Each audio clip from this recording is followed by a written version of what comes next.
Skippyjon Jones Class Action by Judy Schachner.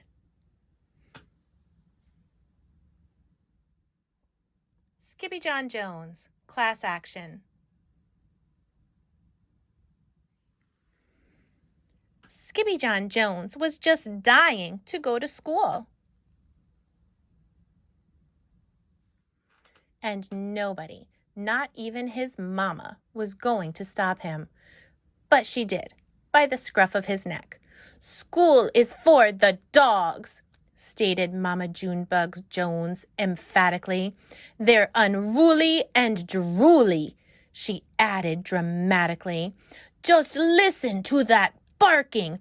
Those hounds sound ferocious."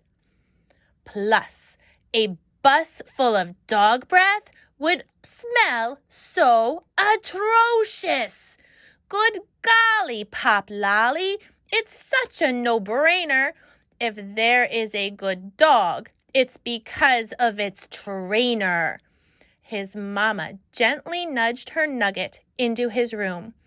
Then she added, "You're Skippyjon Jones, a smart Siamese cat. Take a look in the mirror if you don't believe that." "He looks in the mirror every day," said his sisters, Jezebel, Jillyboo, and Jujubee. "But all he sees are chihuahuas." "Arf, arf," barked Jujubee.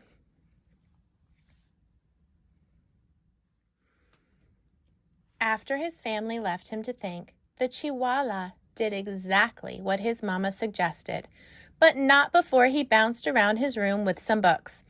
"Oh, I'm Skippyjon Jones and I don't get the fuss. It's not like a pigeon is driving the bus." Then he climbed up his sister's kitty condo ladder for a peekaboo in the mirror. "Holy Julio!" squealed the kitty boy. "How many chihuahuas am I?" he wondered out loud. Then he took a deep breath, and using his very best Spanish accent, he answered, "As many as your head can handle, hombre." And quicker than you can say, the Cat in the Hat never did that, the kitty boy tossed his mask and his cape and a bright yellow banana into his mochila. Then, as he buttoned up his red plaid shirt, he began to sing, in a muy soft voice, "Oh, my name is Scapito Frisquito, and I'm off to the school for paritos, 'cause I've got a good hunch that I'm going to have lunch with a grande old bunch of puchitos."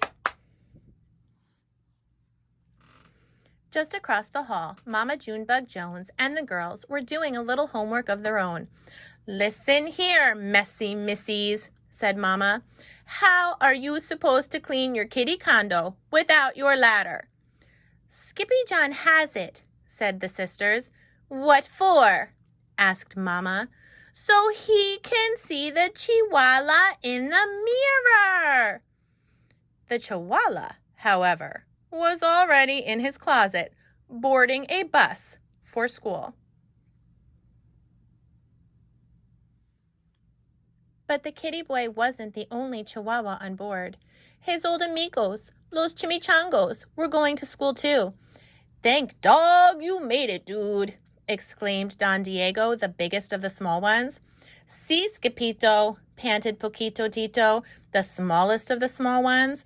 "We need your help con el bolito." "Without a daudito," declared El Skipito. "But why do you need my help with the bully?" "Because he is a perro mesquino," declared Don Diego, "who baranas around the escuela in a tazalita." "He spins around the school in a tiny teacup?" exclaimed the kitty boy in shock. "See, dude," added Don Diego, "he growls and howls and wears a suerte de lana también." "Not the wool sweater," said Scapito. "Uh-huh," agreed Paquito Tito, trembling. "He is a woolly bully." There wasn't a dog worth his biscuits who didn't fear the woolly bully, so it wasn't a surprise when a potent puff of panic poofed out of the Gadito's tail. And all that puffiness inspired the Puchitos to sing, "Oh, Puffy, Puffu, Puffito, we know you can do it, Skippyjon. Let's unravel his sweater and knit something better. We'll show that old woolly bulito." But there was no turning back now. The doggies had arrived at school. A moment later, the principal, a poodle with very high standards, appeared with a bucket of balls and a whistle. First she blew, and then she threw. "Go fetch!" barked Mrs. Begalot. Then every dog, big and small, chased a ball down the hall and into their classrooms, except for Skippyjon. He got carried along by the river of rovers and landed in art class, where he drew his best ever double doggy doodle. "I've never seen a pup do that before," said Mrs. Houndler, the art teacher. Then he trotted over to the music room and bayed like a beagle for the canine chorus. "Bow wow," woofed Mr. Muzzletuff. "What a pair of ears!"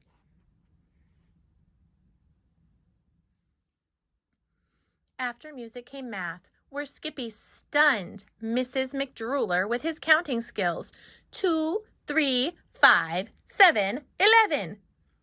At the bell, the amigos followed their noses into the library. Not even a bowl full of frijoles smelled as delicious as the scent of books waiting to be read. "I lick libros," declared El Skippito Fresquito, the great reader Ito. "I like books too," whispered Leonoro Lapsitter, the librarian, from behind the bookcase.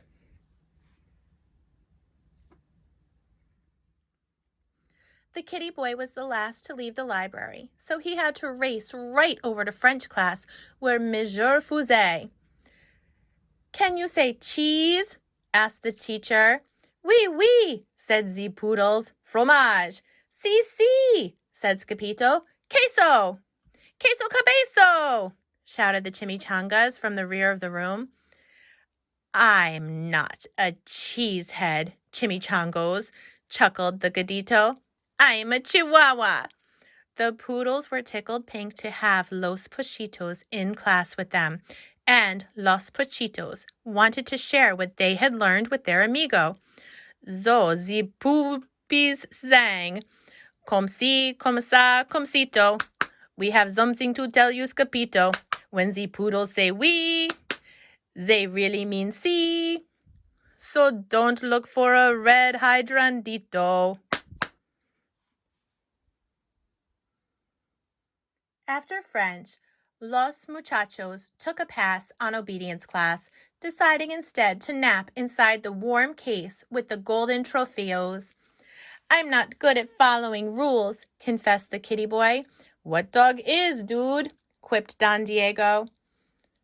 But just then, the Gadito heard a gut-gurgling growl that shook the entire escuela, perhaps the whole planeta. "Holy heartburn!" hollered Skippyjon. "Was that my tummy?" "No, that is the bellow of the woolly bolito," said Paquito Tito with a shiverito. The gruesome grumble grew louder, and along with it came the rattle and plink of the terrible Tazalita. It was spinning wildly right under his nose, circling like a polka-dotted shark. "Andale!" declared Don Diego. "Get out of your duds, dude!" But Skippyjon was too frozen with fear to unpack his mochila, so his amigos did it for him, helping him to change their Chico into El Skippito Fresquito, complete with mask, cape, and banana. "Why the platano, dude?" asked Pintolito. "It's my snackito. replied the Gatito. Will you share it with me and Tito? Yes, indeedo, agreed Skippyjo. Then, woof, chaka-laka-laka, woof, chaka-laka-laka, every doggy leaped out of the case and latched onto the turbocharged Taza. This caused the cup to spin wildly out of control. Some of the chicos were just hanging on by a tail. Estoy mareado, cried Skippyjo. You are not dizzy, dude. You're green, yipped the doggies. The whirling dervish of a dog-filled teacup cut a mean path of destruction past the principal's office and spun straight on into the lunch bunch like a bowling ball. Strikeito! Shouted the Puchitos. And strike it did. Smash, crackle, and pop! The twirling Tazalita crashed right into a table and broke apart, exposing the ferocious Fuzzy for what he really was. A teeny tiny, itsy bitsy, wool-wearing teacup chihuahua. Dude, declared Skippyjo, you're no bigger than a bugito.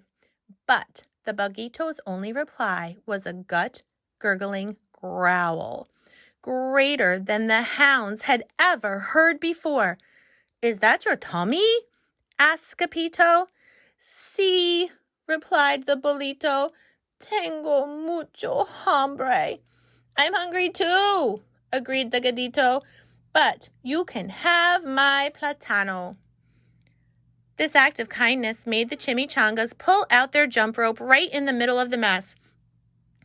Peanut butter and belly buttons, chunky cherry pits. The woolly bully's Taza has broken into bits.